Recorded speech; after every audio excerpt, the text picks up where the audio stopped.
beloved Boss Mike Cervera.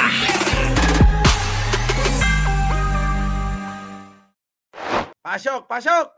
Sinisingil na umano ng Amerika ang Marcos administration matapos na nitong matanggap ang reward money para sa ikadarakip ni Pastor Apollo C. Kibuloy. Naniniwala ba kayo dyan? Dahil dyan, hindi na katakataka kung bakit atat na atat ang kapulisan na pasukin ng mga religious compound ng KOJC. Grabe yung balita nila. Hindi katakataka kung bakit, talagang gusto nilang pasukin ang kampo ng KOGC, Kojik. Kaya pasok. Oy mga kababayan medyo putol-putulin ko to kasi alam nyo na. Oo sige pasok. Yung matagal nang wala sa mga nasabing lugar ang buting pastor. Ano puti? Puti daw, puti? Narinig nyo yun? Puti daw yung pastor. Grabe. Baby, puti daw yung pastor. Ito pakinggan ninyo kung paano sila gumawa ng propaganda. Pakinggan nyo maigi. Ay grabe. Grabing propaganda, grabe. Mag-aapat na dekada na mula nang maitatag ang The Kingdom of Jesus Christ o KOJC na pinamumunuan ni Pastor Apollo C. Kibuloy. Noon pa man, Taga-Tanawan yun, alam ko Tanawan yun. Oo, sa Tanawan yun Sige tuloy. ay hindi na bago sa kongregasyon ang mga kapagsubukan na talaga namang nagpatatag dito sa paglipas ng panahon. Wag nyo nang alam mo, ang banat nila ipopromote pa nila si pastor. Sige, i-promote nyo si pastor na mabuti. Bukod sa pagiging popular at pinagpala, ay malaki rin ang papel na ginagampanan ni Pastor Apollo at ng buong KOJC sa aspetong pangpolitikal dito sa Pilipinas. Sa membership nito na nasa mahigit 7 milyon sa buong mundo. 7 milyon, nasa na yung 7 milyon? Nag-rally kayo, wala pang 700. Di ba? 200 lang nag-rally. Nasaan yung 7 milyon? Yan yung nila Yun yung paano nila para maitaas si pastor. Hindi na may pagkakaila pa na kaya nito magpanalo ng mga politiko tuwing eleksyon. Kaya Ayan hindi kailan na kaya niya magpanalo ng politiko tuwing eleksyon. Para Para sabihin, mga politiko, kampihan nyo si Digong. Di ba? Kampihan nyo si Digong. At saka kampihan nyo si Kibuloy. Ganon no?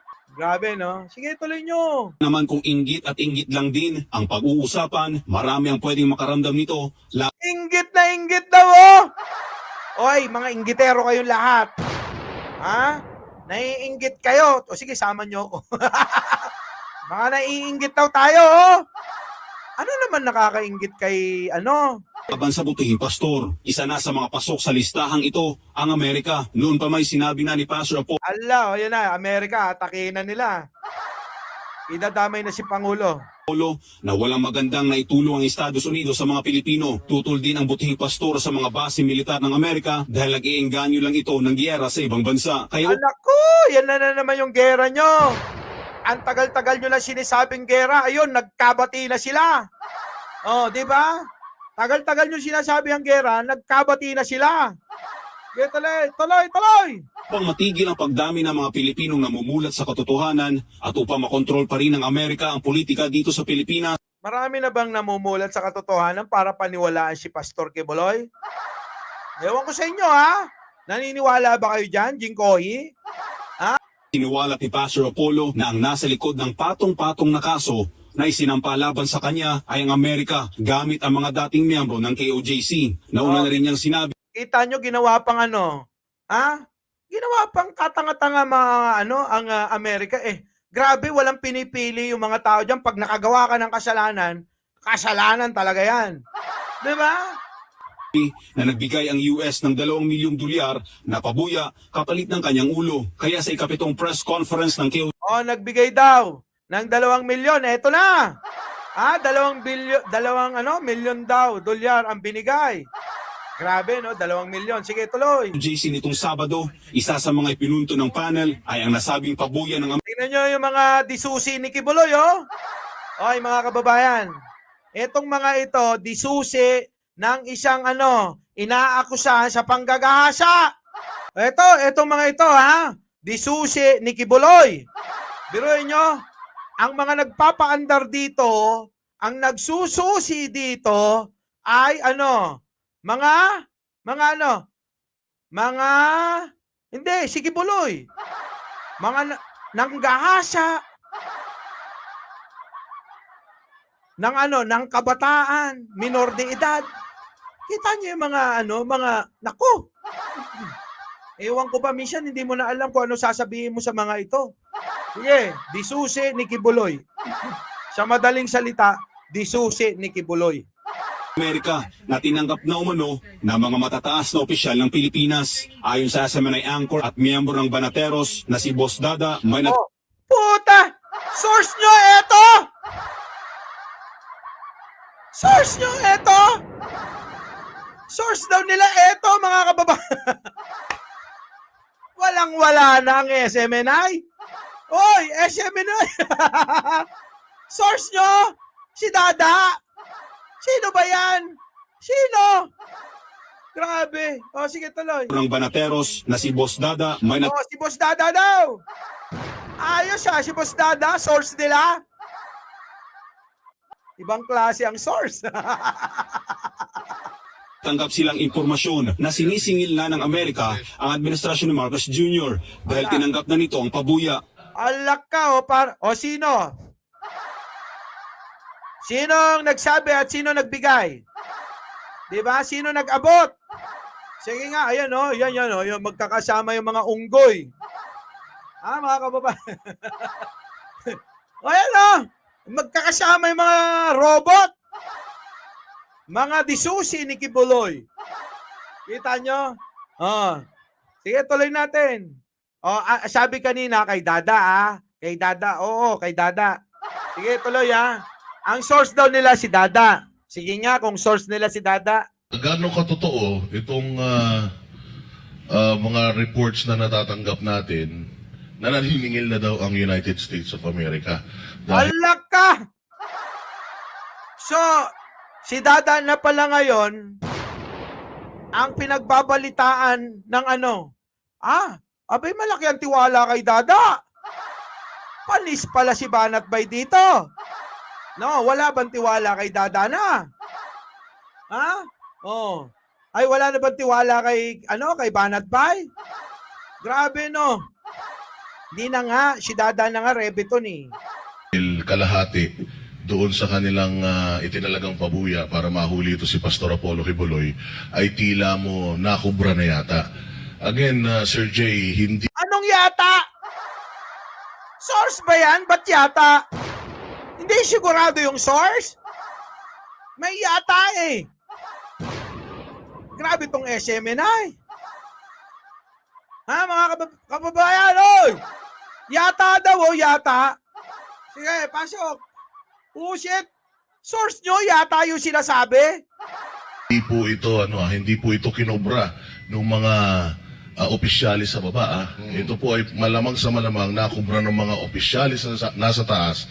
Kaya talagang yung pressure ibinababa na nila sa mga kapulisan para talagang mahuli ito si Pastor Apollo Kibuloy. Para naman sa isa pang Kita nyo mga kababayan, kinobra na daw sa taas. Mamaya tutumbukin. Win Montero, thank you. Ano yung sabi mo? Oo. Ak ng putik ang source nila. Nagpapatawa ba kayo? Yun na nga, patawa talaga, di ba? Source nila si Dada. Tapos sinasabi nila doon na nakubra na daw ng nasa taas. Walang iba kundi si Pangulo. Grabe. Eto na. Sige, tuloy. anchor ng SMNI na si Coach Oli, aligaga ng Isa pa to! Puta! Ano alam ng mga yan? Isa rin napakahina ulo neto. Sige, tuloy. ngayon si Marcos Jr. dahil pinapressure na ito ng US dahil nalalapit na ang eleksyon. Merong balita Alam nyo, merong balita daw merong balita na na pressured na siya kasi hinahabol ito doon sa US election itong November. Kaya talagang panggagambala, di umano dito sa Anong di umano? Anong di umano? Source nyo yata di umano? Source ng SMNI, nag-iikutan lang sila? Pansin nyo mga kababayan, pwede ko ba sabihin na sabi ni Coach Jared, sabi ni Takero, sabi ni Mima, sabi ni Direk Freddy, pwede ba yon? Sabi ni JDB, ganun ba? Sabi ni Mark Ramos, sabi ni Chris Ulo, pwede ko ba sabihin yon? Sila lang nag-iikutan mga kababayan, ginagamit nila yung mga sinasabi ng bawat isa nila. Bullshit na yan. Ano yan? Di umano? Di umano? Oh. Pressured na siya kasi hinahabol ito doon sa US election tong November. Kaya talagang panggagambala, di umano dito sa Di umano!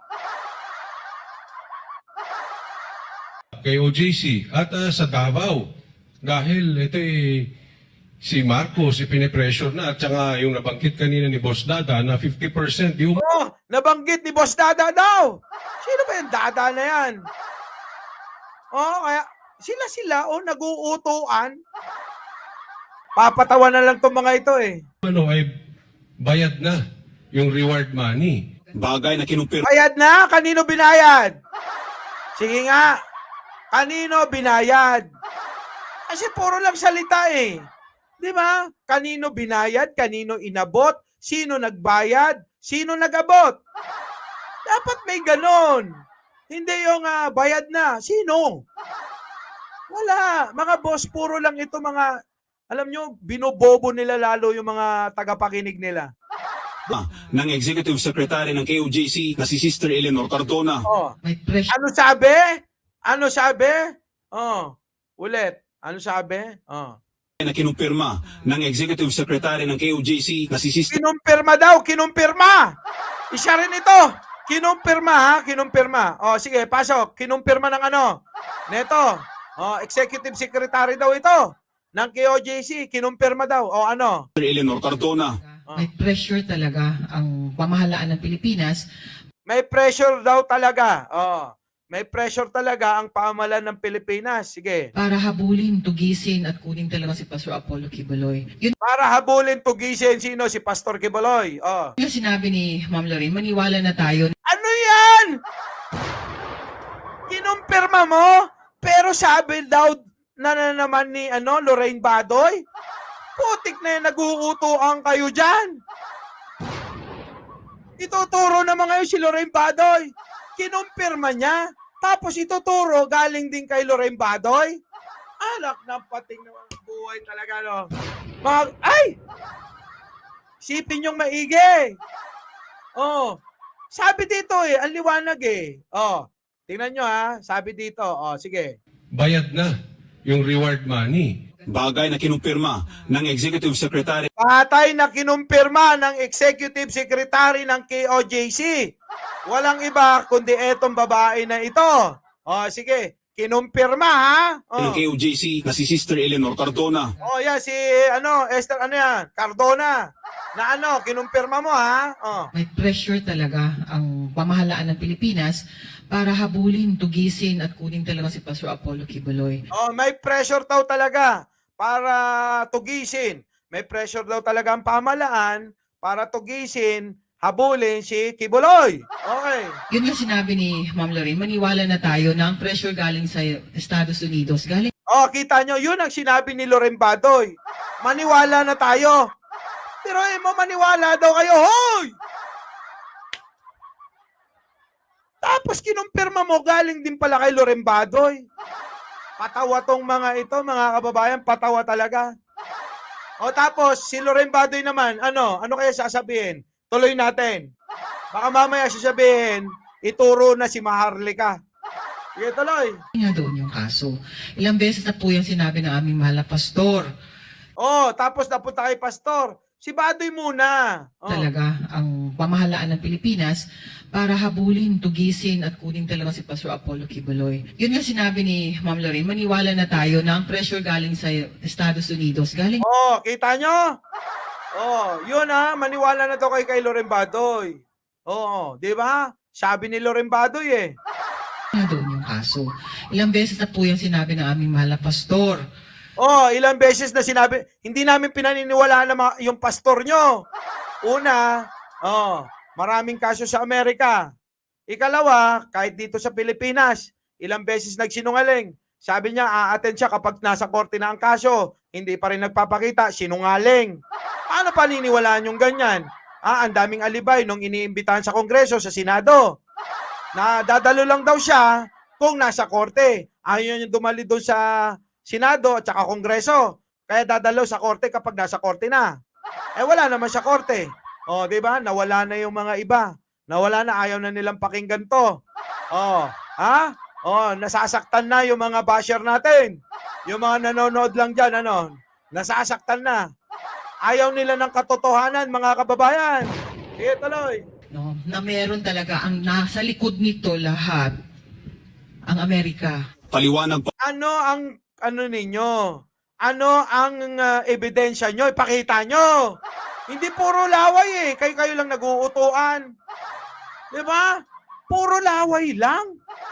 nito na pinagpalit ni Marcos Jr. si Pastor Apollo sa mga Amerikano para Pinagpalit daw.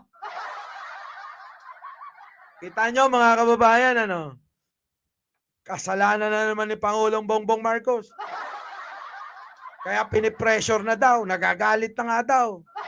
mabiswelto ito sa kanilang kaso sa Estados Unidos. Kalakip nito ang paglalagay ng mga base militar dito sa Pilipinas. Ayan na nga paano ipipressure pa? Pinagbigyan na ni Pangulo, sige, ayan na, magtayo na kayo dyan ng mga base para sa EDCA. Di ba? Para para hindi tayo binubuli. Di ba? Mami Ping, bakit? Jowa ba sila? Malay ko. Tungkol naman sa partisipasyon ng mga Amerikano sa paghuli kay Pastor Apollo, sinabi ni Master Judea na nabibigay umano ng mga makabagong kagamitan ng Estados Unidos. Sino naman yung Master Dea na yun? Vlogger din na amuyo. yung mga source nila, bullshit. Walang kakwenta-kwentang mga source. Sige, tuloy. Para manmanan ang buong KOJC sa pag-aakala na nasa lugar pa ang kanilang target. At katunayan po dyan ay nagpapahiram o nagpo-provide po, di umano, ito Di umano na naman. Di umano. Mga bullshit kayo, puro di umano. Puro chismis, puro fake news, puro propaganda. Puro di umano, puro daw. Lugar pa ang kanilang target. At katunayan po dyan ay nagpapahiram o nagpo-provide po, di umano, itong Amerika ng itong tinatawag Puta, walang-wala na SMNI. Putik na yan. Di ba? Ang lulupit ng mga source nyo. Mga pinulot nyo saan yan? Mga pinulot nyo nagbablog sa lansangan. Putik na yan. Kaya tuloy. natin ng mga aparato, thermal tracker para makita na sa malayuan o kahit may dingding na mo-monitor nila kung may tao. Ito po yung paraan nila. Drone, no? Yan yung mga drone po na dapat Drone. Ayaw nyo kay Junjun? Paborito ni Rocky yun. Oo, yung drone, di namin alam yan. Pero yung Junjun, paborito ni Rocky yun. ginagamit sa mga terorista, sa matinding gera. Ito, Anong terorista pinagsasabi mo? Diba? Hindi kaya kayo terorista? Busit na buhay ito. Oo. Sige, turo mo naman sino. Yung mukhang gorilla. Tuloy. itong ginagamit nila ngayon na di umano ay katulad ito ng Anong di umano? Di kayo sigurado sa balita nyo? Busit na yan, ginamit sa pag-track kay Bin Laden. Sir Jay. So, Si Bin Laden, terorista yon. Diba? yung thermal scanner, bakit? Si Pastor Apollo Ayan na si Kalbo. Sige, ilapit mo sa tenga niya, hindi niya naririnig yung sinasabi mo. Lapit mo. Kibuloy ba? Rebelde? Terorista ba? Maging ang ministro ng KOJC na si Brother Carlo Katiil ay saksi at nakakita sa mga high-tech gadgets na ginagamit ng PNP sa kanilang patuloy Ayaw nyo niyan? Bakit? Ayaw nyo ba na makabago na? Ito, mga kababayan, high-tech na daw ang kagamitan ng mga ating alagad ng batas. Putik, binabatikos nyo pa yan. Palibasa, nung panahon ni Digong, kinurakot nyo yan. Ngayon, at high-tech, yung mga kagamitan ng mga kapulisan, imbis na matuwa kayo, binabatikos nyo pa. Putik na yan. Diba? Kaya nga naubos na ang MPA eh. Napansin nyo ba? Nung naupo si Pangulong Bongbong Marcos, may naririnig pa ba kayong MPA? Wala na. O, di ba? Yan ang sinasabi ko. Bakit? Ay, laking takot lang nila dyan. O, ang gaganda ng gamitan ngayon ng ating mga kapulisan. Kasundaluhan. O, itong mga disusi ni Kibuloy. O, di ba? O, at least tayo, hindi tayo disusi ng inaakusahan ng panggagahasa ng minor de edad.